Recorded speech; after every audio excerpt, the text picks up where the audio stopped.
Olá galera, tudo bom com vocês? Hoje nós vamos assistir o resumo do filme Crepúsculo Amanhecer, parte 2 do Seijinho. O cara analisou todo o filme, analisou toda a saga, e a gente tá postando ele todo aqui. Não se esqueça de se inscrever no canal Carlos Games 2, tá aqui. É aqui esse nosso canalzinho aqui, valeu todo mundo. A gente tá rumo a mais de 1000 inscritos, tá certo? Muito obrigado a todo mundo. A gente vai estar aqui também na descrição o link das lives que a gente vai estar fazendo, que a gente tá jogando Assassin's Creed, o jogo do supermercado e assistindo alguns filmezinhos que até a gente pode até assistir esse aqui se vocês quiserem. É só mandar lá o superchat lá que a gente vai assistir. E a gente vai assistir o filmezinho hoje também, que é dia de domingo, sábado e domingo. A gente vai estar assistindo, jogando e assistindo alguns filmes, tá certo? Muito obrigado a todo mundo e vamos embora. Amanhecer, parte 2, nós finalmente chegamos ao final da nossa queridíssima saga Crepúsculo. Eita, uma cara. saga cheia de altos e baixos, absurdos e inúmeras maluquices. E cá estamos, eu até tô um pouco emotivo de finalmente terminar essa saga. E pra mim esse é um dos melhores filmes da saga também, o nível de coisa absurda acontecendo é muito alto. Mas é isso, vamos analisar o filme. Depois de uma abertura de 3 minutos, a gente descobre que o filme foi dirigido pelo Bill Condon. O nome do cara é praticamente Bill Camisinha, o diretor que não deixa passar porra nenhuma, só a do Edward.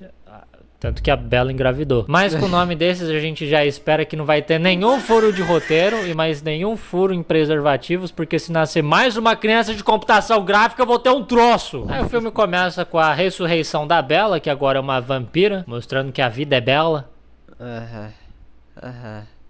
Desculpa. E a primeira coisa que ela faz quando ela levanta é apertar a bunda do Edward. E só depois ela lembra de perguntar o que aconteceu com a filha dela. Ela tinha esquecido que ela tinha parido uma criança. E antes de deixar a Bella ver a Renesmee, o Edward leva... Esse nome não dá, cara. O Edward leva ela pra caçar na floresta pra ela não caçar a própria filha dela. Quando ela descobrir que o bebê dela virou de computação gráfica, só Deus sabe como ela vai reagir. E aí ela se prepara pra atacar um viado na floresta quando ela começa a sentir o cheiro de um ser humano imbecil que tá escalando uma montanha a quilômetros dali. Sem equipamento nenhum, ele só viu uma montanha. Acho que ele nem tava planejando escalar uma montanha, ele tava passando pra ele ver uma montanha e começou a escalar a montanha. Vou subir essa porra. Uma montanha, cara. E aí, o inútil ainda faz um corte no braço e a Bella fica maluca com um cheirinho de sangue. Ela sai correndo pra atacar ele. E o Edward vai atrás pra impedir ela. Só que, assim, esse cara, ele já tá 100% morto, né? Vamos combinar. Ele tá com os 2 pezinhos no caixão, só falta jogar a terrinha por cima dele. Não ia fazer diferença ele morrer caindo da montanha ou morrer devorado pela Bella. Mesmo que esse cara sobreviva a essa escalada, esse cara, a expectativa de vida dele é muito baixa. Com esse QI negativo dele, ele não vai viver muito. Enfim, a Bella escala a montanha igual uma lagartixa, mas o Edward consegue ajudar ela a se controlar e não atacar o rapaz. E daí eles voltam pra floresta e ela caça uma onça, um tigre, um gato grande. De volta à casa dos Cullen, o Jacob aparece para se certificar que é seguro a Bella se aproximar da Renesmee, porque o Jacob agora deu um imprinting num bebê, e agora esse bebê é o motivo da razão da existência do Jacob. Essa coisa horrenda que a gente chama de bebê, agora é a grande razão de existência do Jacob. Então a Bella dá uma cheirada no Jacob e de tão fedido que ele é, ela perde até o apetite. E aí a Bella finalmente conhece o seu bebê de computação gráfica que me faz ter pesadelos toda vez que eu fecho meus olhos. E dá pra ver que nem ela gostou muito. Dá pra ver o olhar de decepção ao ver que ela pariu uma criança virtual. Acho que é a primeira criança NFT do mundo. A segunda é o bebê do Elon Musk. E eu entendo que eles optaram por fazer esse bebê de computação gráfica pra deixar o rosto dele mais parecido com o rosto da atriz que interpreta a Renesmee quando ela fica criança, mais crescida criança. Mas assim, bebê é tudo igual. Vocês sabem disso, né? Bebê é literalmente idêntico. Tipo, bebês que são da mesma etnia são todos idênticos. Tem diferença nenhuma. Tanto que as pessoas vivem trocando os filhos na maternidade. Se o dia que eu for buscar o meu filho tiver outra criança asiática na maternidade, Eu vou criar com muito carinho e amor, mesmo que não seja o meu filho. Então, assim, não tem motivo nenhum pra você simplesmente não pegar um bebê aleatório e falar, é Renesmee. Eles miraram no realismo e acertaram em cheio no bebê horroroso do Era do Gelo. E sabe o que é mais curioso ainda? A Renesmee era mais feia ainda! Você fala, não tem como ser mais feio. Tem como ser mais feio que isso. Antes deles decidirem que o bebê ia ser de computação gráfica, eles gravaram com um boneco que era tão horripilante que eles chamaram ele de Chuckesmee, porque ela parecia a filha do Chuck. Olha a cara dessa desgraçada, parece que ela sugou a alma de todas as crianças de uma vila da Indonésia. Ela parece um bebê e uma velha fumante ao mesmo tempo. Ela tem cabelo e ao mesmo tempo ela parece que tem calvície. Vai ser facilmente uma das coisas mais feias que eu já vi na minha vida. A galera que é pró-vida vira anti-vida no momento que vê um negócio desse. Não sei como eles conseguiram dar vida a uma aberração dessas. Então, assim, por mais feio que seja esse bebê de computação gráfica, ele poderia ser pior. Então, obrigado, eu acho. E ainda é um grande mistério pra mim como que o Edward conseguiu engravidar a Bella. Ele é praticamente um cadáver já, o sêmen dele deve ser leite em pó. E deve ser por isso que nasceu essa criança toda torta também. E quando a Renesmee encosta suas mãozinhas no rosto da Bella, a Bella começa a enxergar as primeiras memórias que a Renesmee teve de sua mamãe, que não são das melhores também, porque a Bella tá toda capenga, parecendo uma investidora de criptomoeda. E aí o Jacob finalmente conta pra Bella que ele teve um imprint com o bebê dela, e a Bella começa a arrebentar ele na porrada. Eu acho que nem no casamento eu vi o Edward tão feliz da vida assim. Daí o Jacob chama a Renesmee de Nessie, e a reação da Bella ao escutar isso é a melhor coisa do mundo. You nicknamed my daughter after the Loch Ness Monster? Você deu o nome da sua filha de Renesmee, você não tá em posição de criticar alguma coisa. E você já olhou bem pra sua filha? Monstro é uma descrição bem precisa dela, eu diria. Daí o Jacob tenta acalmar a Bella, dizendo que esse foi o motivo pelo qual ele e a Bella nunca deram certo, porque ele estava destinado à filha dela, que é um bebê. Como assim? Primeiramente, que o motivo pelo qual ele e a Bella nunca deram certo é porque ela não tava afim de você. Não tem nada de não, porque era o destino. Não tem destino, cara. Você não gosta de você. Isso é chato, cara. Você dá imprint nos bebês, velho. E outra, cara, que esse negócio que ele fica falando, não, é porque a gente tá conectado. Eu e esse bebê, eu tenho que proteger ele. Cara, você não tem nada com esse bebê, você não é nada dele, cara. Você não é primo, você não é tio desse bebê. Deixa o bebê em paz, cara. Por mais que ele seja um bebê virtual, deixa ele em paz. Por mais que ele seja só uma criptomoeda, deixa ele em paz, cara. Mas eventualmente a Bella parece aceitar essa ideia, e a Renesmee agora vai ter que crescer com um maluco obcecado por ela, que inclusive já beijou a mãe dela. Pelo menos ela não é de verdade. Daí a família Cullen decide dar um presente pra Bella pra comemorar a transformação bem sucedida em vampiro. O Edward e a Bella ganham uma cabana na floresta pra eles morarem juntos, junto com a filha deles. E a primeira coisa que eles fazem, obviamente, é o coito sexual. Vampires don't sleep. It's not intended for sleep. Pedro Dom, o assaltante mais temido do Rio.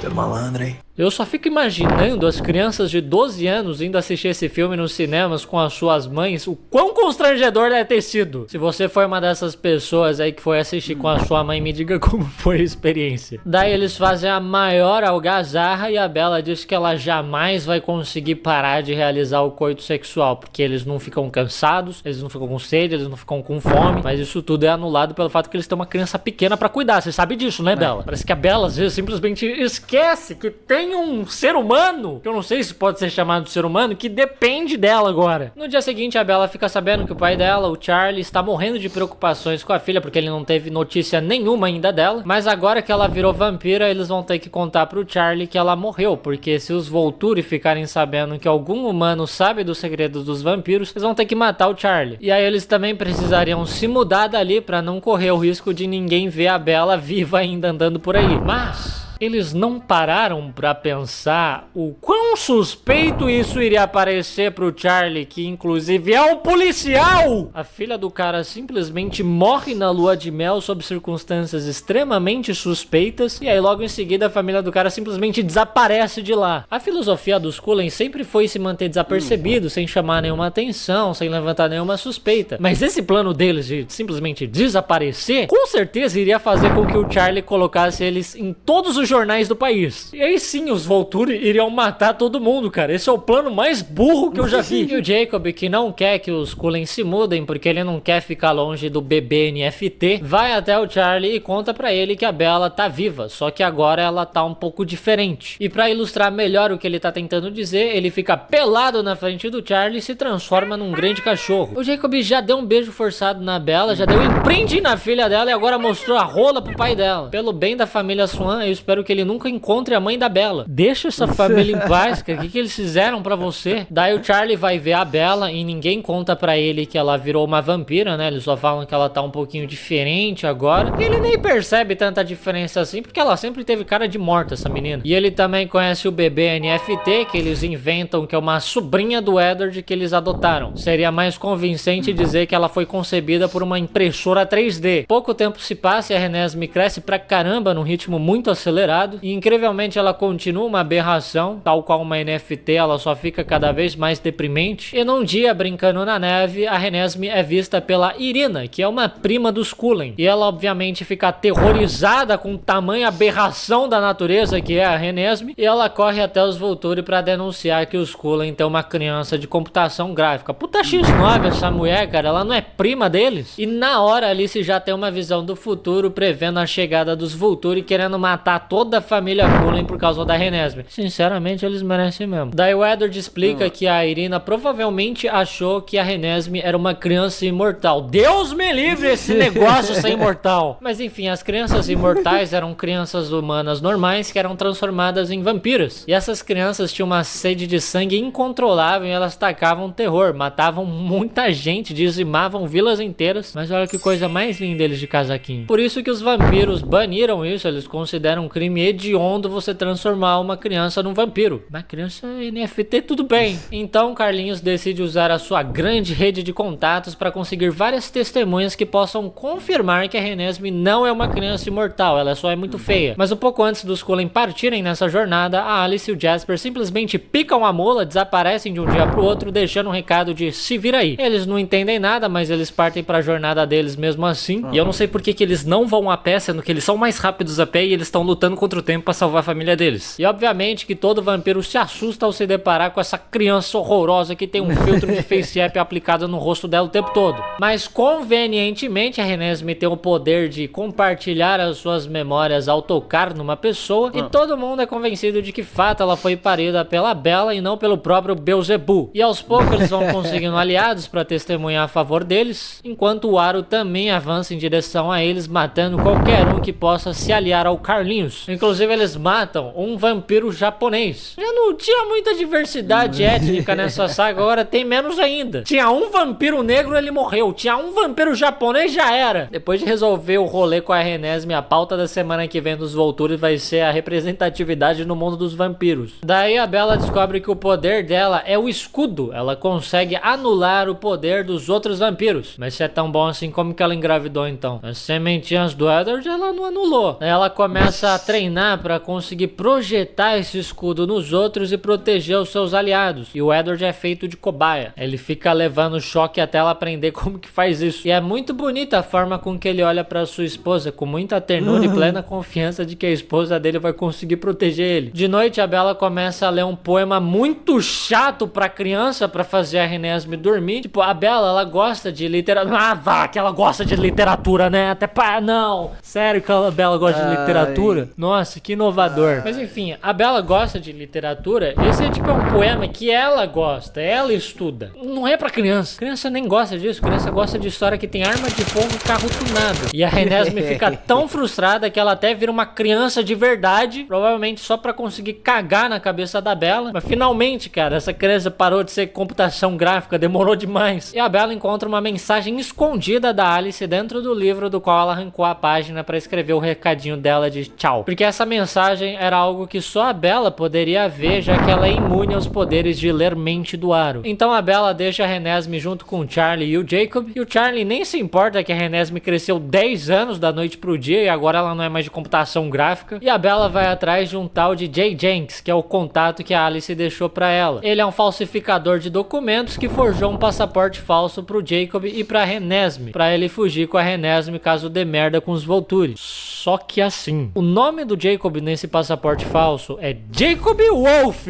e ele é da mesma cidade que o Jacob. Que merda de identidade falsa é essa? Mudou só o sobrenome dele, agora tá impossível de encontrar ele. Nossa, cadê o Jacob? Eu só consigo encontrar esse tal de Jacob Wolf. Caramba, pra onde será que ele foi? Esse é o pior falsificador de documentos de toda a história. E o pior de tudo é que a Bella simplesmente aceita isso numa boa. Bella, sua filha tá 100% morta se ela tentar entrar em qualquer aeroporto com essa identidade falsa. Vou encontrá-la em 5 minutos. E aí numa noite os vampiros da Aliança do Carlinho se reúnem na floresta pra acampar e fazer uma fogueira, sendo que literalmente ninguém dali sente frio. E eu tenho quase certeza que todo mundo ali também enxerga no escuro, é todo mundo vampiro. E o Jacob, ele até esfrega as mãozinhas dele como se ele estivesse com frio. O maluco ficou sem camisa no topo de uma montanha nevada e agora vem com essa de fogueirinha. E se a fogueira é pra esquentar a Renesmee, também não tá servindo de nada, porque ela tá longe da fogueira e ela tá numa barraca junto com a Bella, que é uma pedra de gelo agora. Enfim, quando os Volturi chegam em Forks, os Cullen os recebem, dizem que eles são inocentes e que a Renesmee não é uma criança imortal. Então o Aro pede para ler as memórias do Edward para confirmar a veracidade dessa informação. E ele faz uma expressão meio perturbadora, tendo em vista que ele provavelmente acabou de ver as memórias do Edward macetando a Bella. E quando ele conhece a Renesmee cara a cara, ele dá uma risada mais esquisita ainda.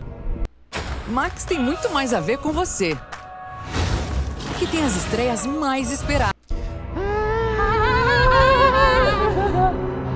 Se ele tá achando graça agora, imagina se ele tivesse conhecido ela na época que ela era filha do Chuck. Então a Renesmee mostra suas memórias pro Aro pra provar que de fato ela nasceu da Bella, por incrível que pareça. E agora, convencidos de que os Cullens realmente são inocentes, os Voltures vão lá e matam a X9 queimada. E a família dela fica completamente revoltada, querendo retalhar os Voltures, só que o Edward consegue acalmar elas. E mesmo assim, o Aro ainda se sente ameaçado pela existência de um ser humano híbrido de vampiro. E ele usa o argumento de que não tem como saber o que essa criança vai se tornar no futuro. E a gente sabe que ela vai se tornar no futuro. Ela vai ser computação gráfica de novo. A gente viu na cabeça do Jacob quando ele deu imprint no bebê. Ela vai virar a Lu do Magalu quando ela crescer. Então eu até consigo entender a preocupação do Aro. E bem nessa hora chega a Alice e o Jasper, e a Alice pede pro Aro ler as memórias dela pra mostrar a visão de futuro que ela viu, pra poder provar que a Renesmee não representa risco algum. Mas mesmo depois disso, a Alice percebe que o Aro não quer mudar de ideia, ele já decidiu que vai matar a Renesmee, e ela sinaliza pro Jacob fugir com a Renesmee. Da Alice dá um chute no queixo do Aro e os Volturi prendem ela, e o Carlinhos avança raivosamente pra cima do Aro, que arranca a cabeça dele. E nisso vai todo mundo à loucura, porque você matar o Carlinhos é o equivalente a você matar 5 gatinhos afogados. E aí uma batalha fervorosa se inicia com baixas dos dois lados. O Jasper morre, o Seth e a Lia morrem, o Kyles morre, o vampiro velho morre. Enfim, é um banho de sangue. É uma das batalhas mais brutais que eu já vi num filme adolescente. Um monte de gente perde literalmente a cabeça nessa batalha. E eu só não entendo por que nessas batalhas o Jasper nunca usa o poder dele de controlar as emoções. A própria autora já explicou como funciona o poder dele. Ele consegue controlar a pulsação e os níveis hormonais dos outros. Ou seja, é muito fácil pra ele ganhar essa batalha. E eu já falei isso. Ele pode simplesmente causar depressão em todo mundo. O cara é o maior inimigo do Setembro Amarelo. Por que ele nunca usou isso a favor dele na batalha? E tem uma tesoura gigante na casa dos Cullen também. Por que ninguém usa isso daí pra cortar umas cabeças? Aliás, por que tem uma tesoura gigante na casa dos Cullen? Que cabelo é esse que eles precisam cortar que tem uma tesoura de Itu lá? E aí no final dessa batalha horrorosa, sanguinolenta, o Edward e a Bella conseguem matar o Aro. Essa foi disparada a sequência mais emocionante e mais impactante de toda a saga. Foi a primeira vez que que eu senti adrenalina de verdade, que eu senti que realmente tinha muitas vidas em jogo, porque nos outros filmes não morre nenhum mocinho, acho que morre tipo um velho. E nessa batalha, pela primeira vez, os mocinhos morrem, e você fica com medo do que vai acontecer, se até o Carlinhos morreu. Então essa batalha pra mim foi o ponto mais alto de toda a saga, porque eu acho admirável a coragem de matar tanto personagem querido e de forma brutal ainda. Parabéns, Stephenie Meyer, não só pela coragem, mas também porque acho que isso engrandece muito a história dos personagens, eles morrerem fazendo esse sacrifício heróico. Cara, eles se tornaram mártires, eles sempre vão ser lembrados por esse sacrifício. O Carlinhos é o cara que morreu pra defender a família dele até o fim. E eu acho isso muito bonito, cara. E foi nesse momento que eu fiquei 200% crepusculete. Mas isso durou muito pouco.